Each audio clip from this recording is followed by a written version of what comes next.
Então eu já nasci, meus pais já eram cristãos, né? Meus avós pastores, né? E aí tanto materno quanto paterno, comecei desde cedo, né? Já no ministério, já na igreja, e eu fui para a sede da minha igreja tradicional na época, né? Já entrando aí na adolescência, e aí eu comecei a conhecer mais sobre missão, então eu tinha um sonho de me tornar missionário. E aí aos 14 anos de idade, participando de um evento missionário, de um evento urbano, eu tive contato com um pastor, né, norte-americano, e com a equipe dele, né, e eu estava trabalhando junto da equipe, e esse pastor mandou me chamar e ele pediu para que, né, o tradutor falasse para sobre uma promessa que Deus estava falando, né, e estava dando para mim naquele momento. E aí eu tinha 14 anos e a promessa foi: Deus vai te levantar dentro de 10 anos, dentro daqui do seu estado, para você trabalhar com homossexuais. E aí na época foi assim, um impacto muito grande, porque como receber uma promessa dessa, né? Então, e meus mentores na época, meus discipuladores já me chamaram e eles quiseram, e a interpretação que eles deram é que Deus estava me dando esse chamado para trabalhar, né, para resgatar, para curar. E então a gente começou, com a sede era no centro, então eu comecei a fazer um pouco de trabalho de campo, a entender, né, um pouco do trabalho das travestis. E quando eu comecei a querer entender um pouco, eu comecei a descobrir muito amor de Deus, eu sentia muito amor de Deus. E eu ficava muito contrariado, porque até então a igreja havia me ensinado tudo sobre questão de pecado e tal. E aí eu fui desenvolvendo mais meu trabalho missionário, guardei aquela promessa, convicto que Deus ia me levantar para ser um ministro de cura, né, para a comunidade LGBT na época. Meus pais mandaram me chamar para a igreja do bairro porque estava precisando de ajuda. Então eu saí da sede, fui para a igreja do bairro, e lá eu comecei a desenvolver vários trabalhos sociais com aquilo que eu tinha aprendido na sede. O tempo foi passando, eu fui me descobrindo, né, um afetivo, e aí eu comecei a buscar ajuda para tentar entender, e a ajuda que eu tinha na época era só: não, tem alguma coisa errada, isso é espiritual, porque Deus te deu uma missão, então Satanás está vindo e está acertando você. E ali eu comecei a ser removido mesmo dos trabalhos sociais que eu tinha, dos trabalhos que a igreja me ajudava. A igreja passou a não me ajudar mais, as pessoas passaram a não ajudar mais a nenhum projeto que eu estava encabeçando. E eu tinha um projeto com crianças na época, e um dos pastores chegou a cogitar o quanto era perigoso, né, alguém de ter pensamentos contra o homem e cuidar das crianças na época. Né, com os meus 21 anos, eu estava sendo expulso da terceira igreja, estava apanhando mais uma vez, literalmente, fisicamente, né? E aí decidi me desligar completamente de igreja. Foi quando eu estava iniciando a minha primeira faculdade na época, e aí fui conhecer um pouco do mundo, né? Mas não durei 8 meses, né, no mundo. Toda vez que eu chegava em alguma festa, em alguma balada, alguma coisa, Deus estava sempre falando comigo lá.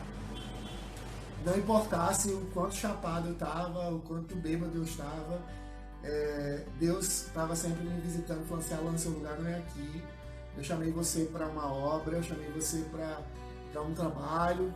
Então eu resolvi voltar para a igreja, resolvi encarar um outro processo e agora um processo mais doloroso de cura gay, né, que na época já tinha esse nome, cura gay. Então foi começando, então eu comecei um trabalho de acompanhamento, de libertação, de cura e libertação, com equipe de pastores, com uma equipe de psicólogos, né, cristãos na época, que defendia a questão também da cura. E passado por todo esse processo, foi um processo muito doloroso, um processo muito adoecedor, mentalmente falando, emocionalmente falando. Foi um processo de muito abuso espiritual, muito abuso moral, muito abuso ético, né? E assim, passado por mais de um ano nesse processo, eu fui apresentado a uma moça, né? Na época, até então só tinha namorado mulheres, né? Eu conheci, vim realmente ter algum contato com homens quando eu saí da igreja, mas quando eu voltei já arrependido ali e tentando me curar mesmo. Afinal de contas, o peso, né, da religião, o peso do que a gente tinha aprendido era muito forte. E aí fui apresentado para uma moça e falaram: bom, como você já tentou várias vezes e não se curou, afinal de contas não existe cura para aquilo que não é doença,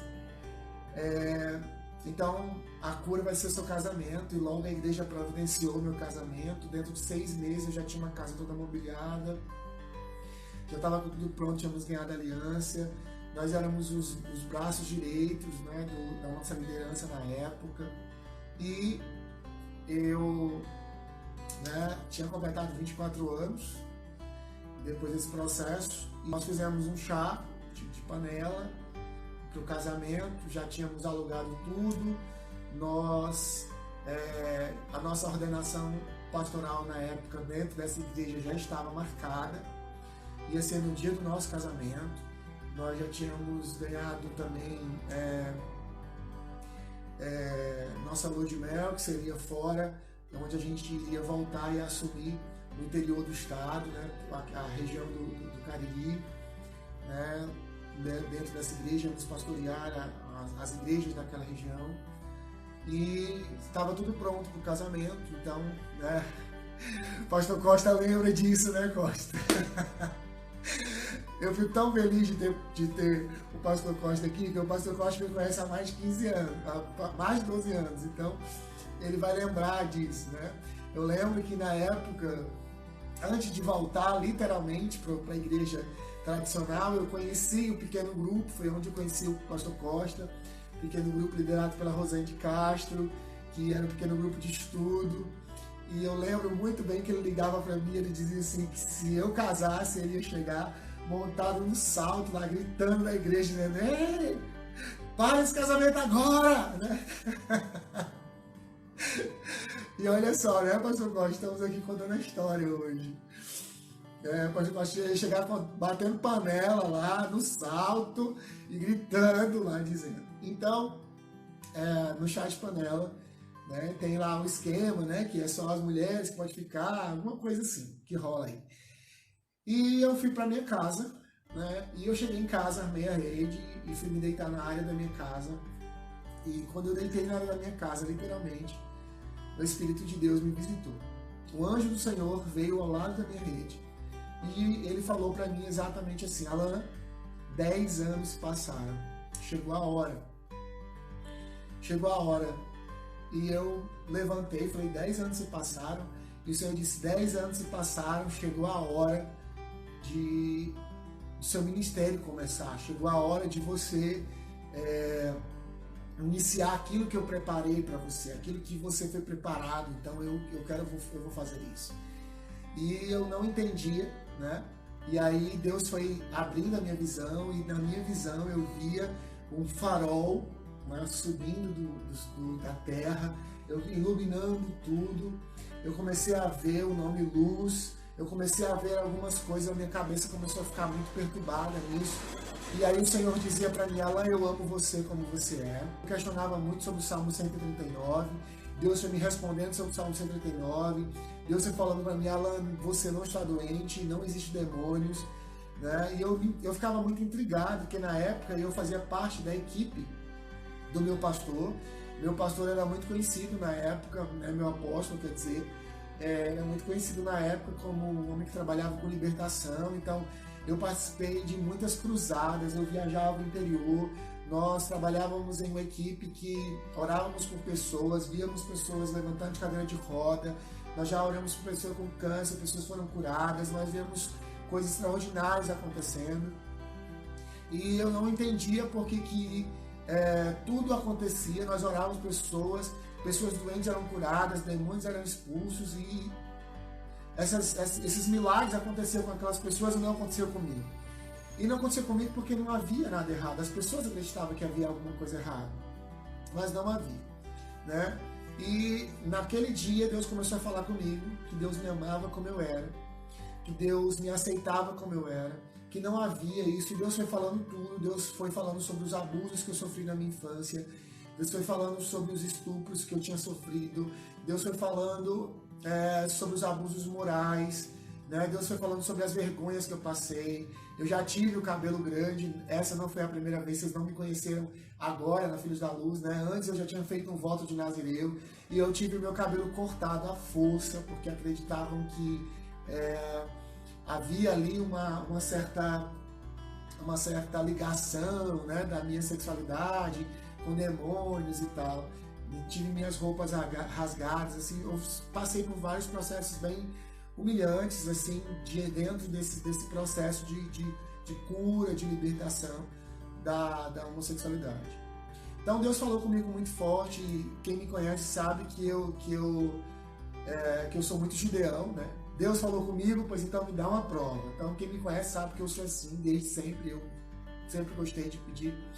Deus me batizou com o Espírito Santo em línguas estranhas com 12 anos de idade, e Ele me deu dom de visão nessa época. E desde então, assim, eu sempre aprendi muito a fazer essa prova de Deus, né? Tenho muito temor e tremor ao falar no nome de Deus e das coisas de Deus.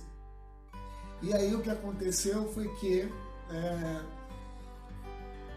eu levantei dali e eu falei para Deus: tá bom, Deus, então se é o Senhor mesmo que está falando comigo, hoje eu quero ir, eu vou à igreja hoje, eu tinha culto à noite, e eu disse: ao chegar lá eu quero que o Senhor use o meu apóstolo.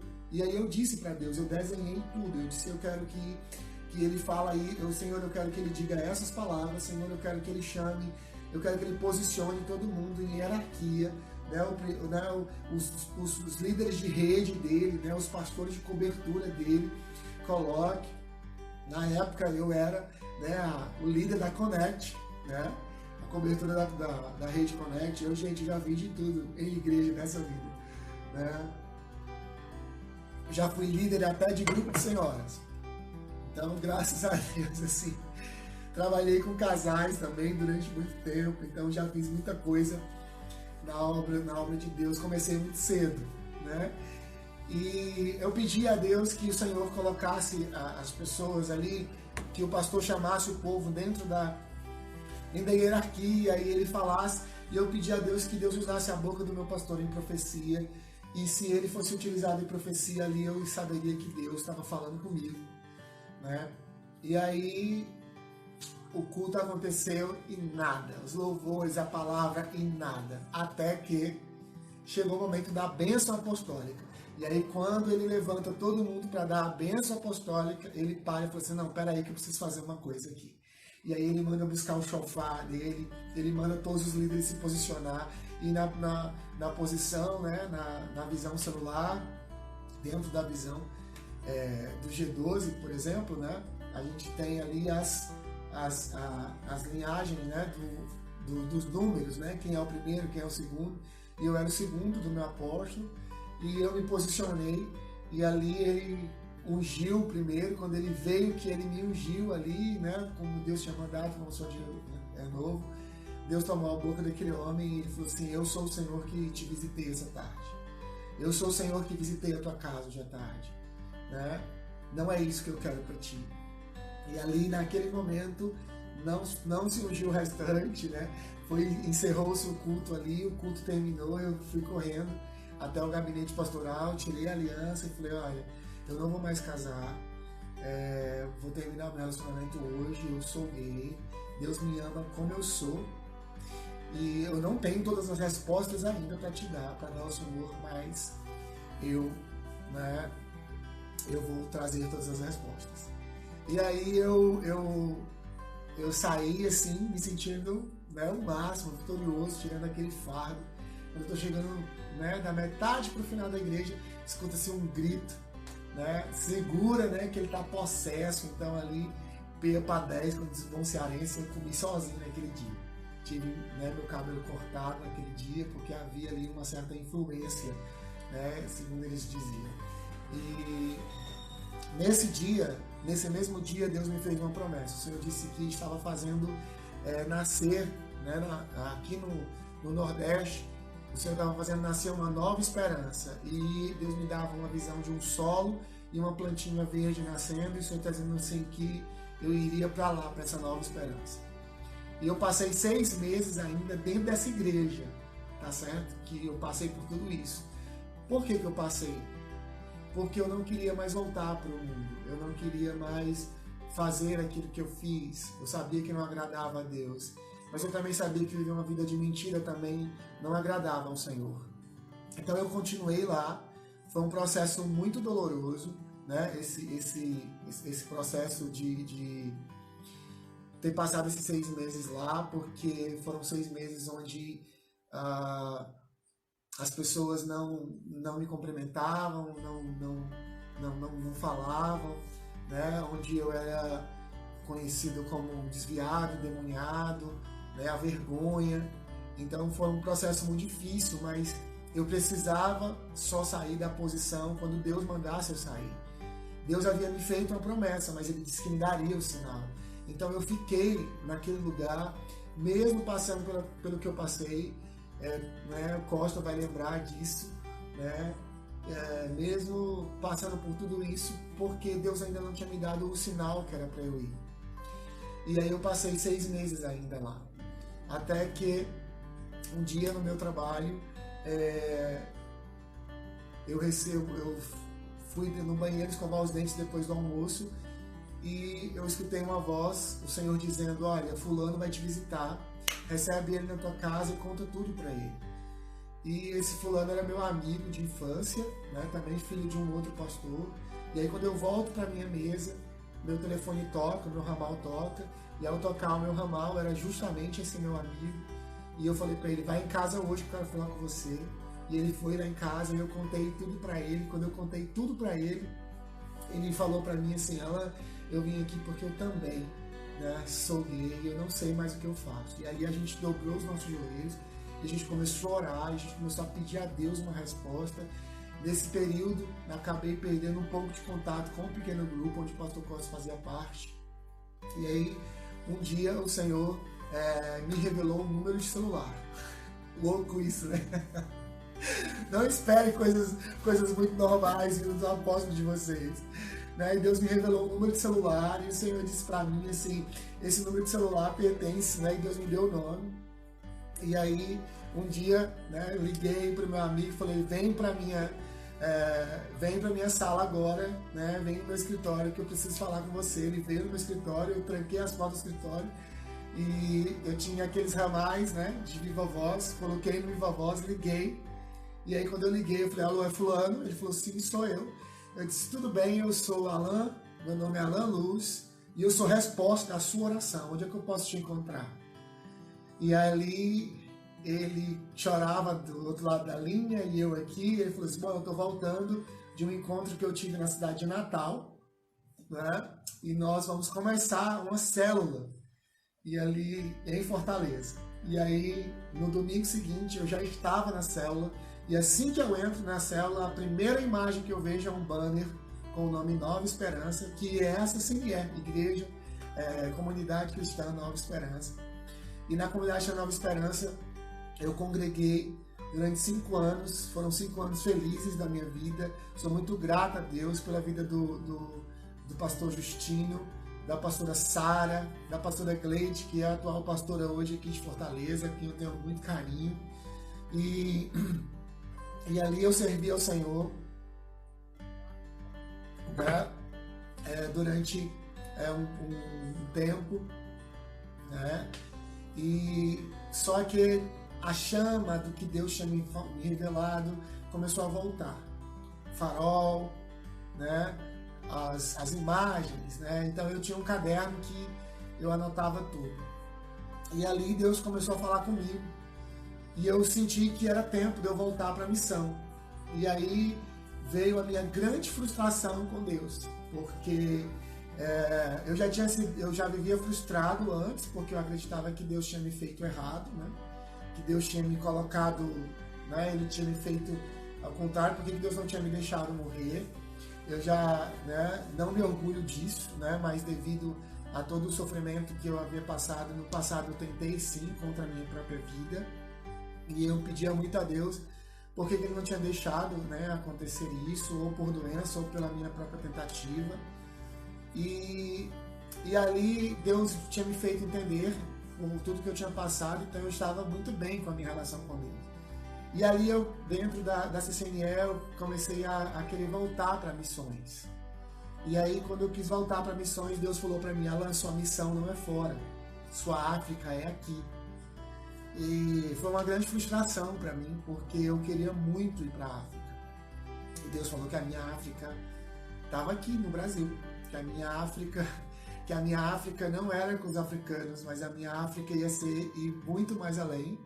E as pessoas que eu queria ajudar, que eram carentes do amor de Deus, elas iam estar em todos os lugares que eu pudesse encontrar. E ali eu pedi permissão aos meus líderes, né? Pedi a bênção deles para sair da igreja, e eu comecei um trabalho social, né? E eu comecei um projeto chamado Projeto Farol. E esse Projeto Farol tinha como intuito trabalhar com as pessoas TES. Então eu comecei a fazer um trabalho de campo, né, para conhecer um pouco mais das pessoas TES, das travestis na época. Não pude continuar, não tive condição de continuar esse trabalho. E tudo que Deus me dava eu anotava nesse caderno, eu desenhava. E eu comecei a entender que o que Deus queria mesmo comigo era que esse trabalho social continuasse. Só que por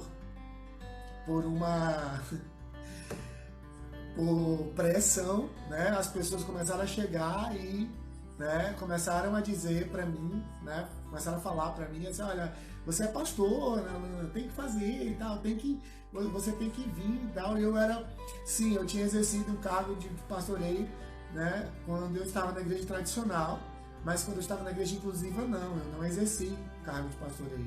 Na igreja inclusiva, né, na CCNE, eu fui diácono, na CCNE eu fui ministro de louvor, mas eu não tinha exercido o pastoreio.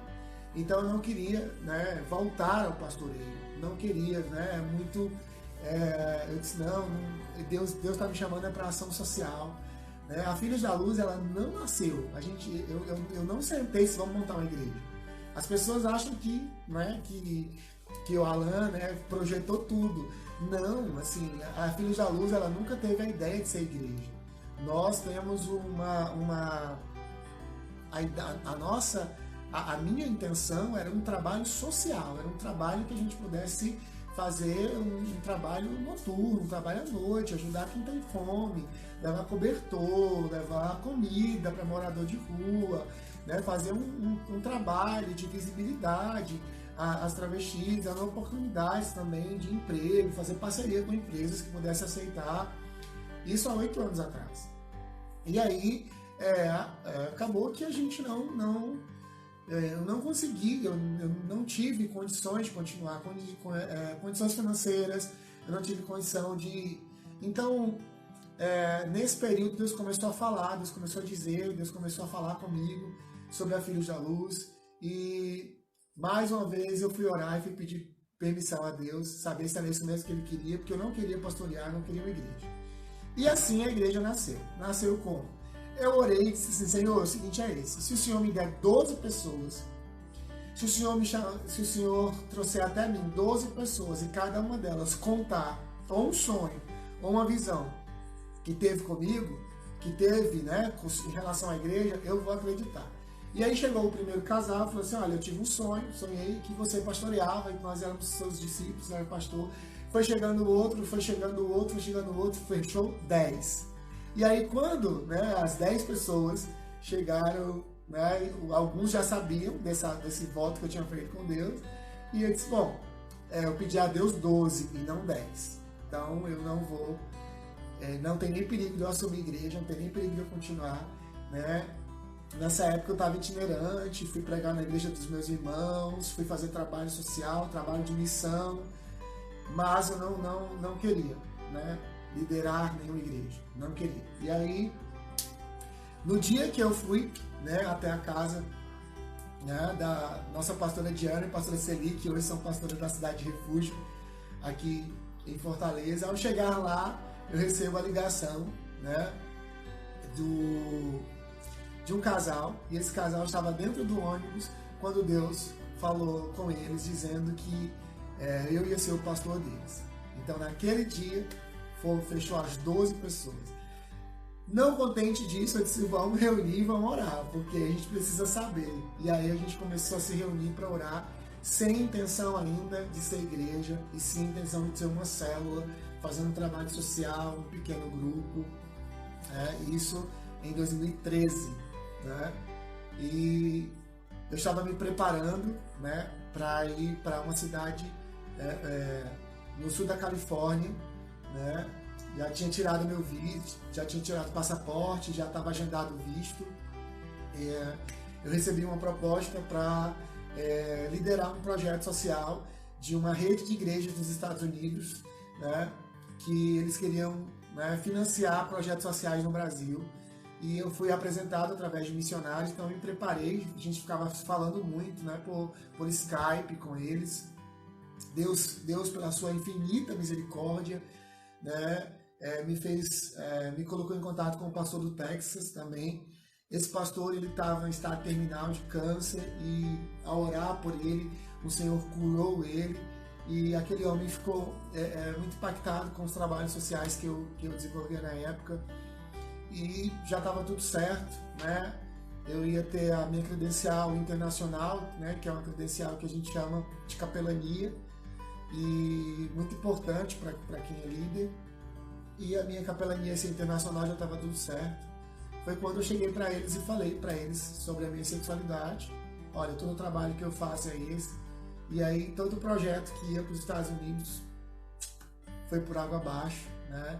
Não houve mais financiamento para os projetos, não houve mais, ao contrário, né? Todo mundo não quis mais saber de nenhum contato mais comigo, por conta que eu estava assumindo, né, a minha sexualidade, e falei qual era o intuito do grupo na qual eu liderava. Mas antes ainda de finalizar, né, os nossos contatos, né, um dos pastores entrou em contato comigo e me entregou, né, pediu para que o tradutor falasse para mim que o nome da igreja que Deus queria me dar se chamaria Filhos da Luz. E ali, quando ele terminou de falar, eu, né, peguei a palavra e falei, Senhor, eu preciso que o Senhor fale comigo, o Senhor me confirme. E aí o Senhor falou comigo em Efésios, capítulo 5, no versículo 8, que diz, pois outrora vocês eram trevas, porém agora sois luz no Senhor, andai como filhos da luz. Na época a minha versão dizia, porque antes vocês eram trevas, agora são luz, vivam como filhos da luz. E ali, depois de um período de oração, né, nós vamos ser conhecidos, né, como líder, aquelas 12 pessoas, né, me reconheceram. O interessante é que muita gente tem essa pergunta, né, como eu me tornei pastor. Muita gente tem essa curiosidade para saber como eu me tornei pastor. O que muita gente não sabe é que eu fui ungido a pastor várias vezes, né, na igreja tradicional. Quando eu estava na igreja inclusiva, já um pastor tradicional, o pastor Divaldo, que eu tenho um carinho imenso também, né, por orientação do Senhor, também me consagrou a pastor. Eu fui aclamado como pastor pela igreja, né, e ainda na igreja inclusiva a gente fez uma cerimônia, né, porque muita gente às vezes questionava de onde o apóstolo veio, né, de onde veio, né, de onde ele surgiu. E então, além de ter passado por esse processo, nós começamos a igreja, os 12, na época já não eram 12, eram 18, me reconheceram como pastor, e ali, né, no dia 1º de maio de 2013, a gente realizava a nossa primeira Santa Ceia, e ali a gente iniciava a Igreja Apostólica Filhos da Luz, uma igreja dentro da visão, em células, né, e tudo que a gente né, tem hoje, né, de projeto, o MAC, né, todos os projetos que hoje vocês veem, o modelo dessa camisa, o modelo do farol, tudo isso Deus gerou, né, durante todo esse tempo, né, desde os 14 anos até os meus 28 anos, né, Deus gerou, né, e todos esses desenhos, tudo isso, todos esses projetos, e aí a gente veio começamos a colocar em prática na nossa igreja. Eu sou muito feliz em Deus por muitas pessoas, né, muitos pastores que já passaram aqui, já somaram nessa igreja, né, que continuaram nesses lugares. Eu sempre digo para eles que por onde a gente for, eu vou sempre honrar, né, e aí vou ter sempre gratidão. Então, assim, eu tenho até receio de falar porque o tempo é um pouco curto, mas na biografia da igreja, esses nomes serão sempre citados, porque eu sou muito feliz em Deus por cada um deles. Meu amigo Paulo Rubens, né, eu preciso citar alguns aqui que me ajudaram muito, né? A pastora Diana, a pastora Celi, a pastora Cíntia, nosso profeta evangelista, né? Raquel Cristina, Thiago Lima, Ed, né? São as pessoas que Satine, né? E foram as pessoas que hoje, né, não estão mais aqui com a gente, né? Pastora Cíntia, pastora Raquel, pastora Camille, né? Dentre outros líderes que somaram tanto, né, dentro do nosso ministério e hoje, né, seguiram o seu chamado, seguiram o seu caminho. Nós somos muito felizes, sou muito feliz por cada um dessas pessoas que permaneceram, e eu sou muito grato a Deus por aqueles que ainda continuam, né, aqui, que ainda continuam dentro desse chamado Filhos da Luz. Muitos já abraçaram o seu chamado, porque a gente precisa entender que a obra do Senhor é assim. Deus chamou alguns, né, para passar um tempo, né? Deus chamou alguns para passar um período, né? Deus chamou outros para ficar, né? E assim a gente precisa entender que dentro dessa dinâmica do reino vai acontecer exatamente isso. Vai ter líderes, né? Nosso pastor Josué, lá de Mossoró. Então, assim, são pessoas que somaram, né? Eu estou citando o nome deles aqui porque são pessoas que também fazem parte dessa história, e sempre terão a minha gratidão por toda a contribuição que eles fizeram nessa casa, né? Muito obrigado por todos vocês. Eu tenho certeza que eu esqueci nome de gente aqui, mas vocês não vão me desculpar, porque a gente não vai ter tempo para poder falar. Mas sou muito grato a Deus. Se você está me assistindo e é filho, né, já passou pela Filhos da Luz, quero te agradecer, e eu quero agradecer principalmente a vocês, né, Filhos da Luz, que congregam, que aceitaram estar debaixo da minha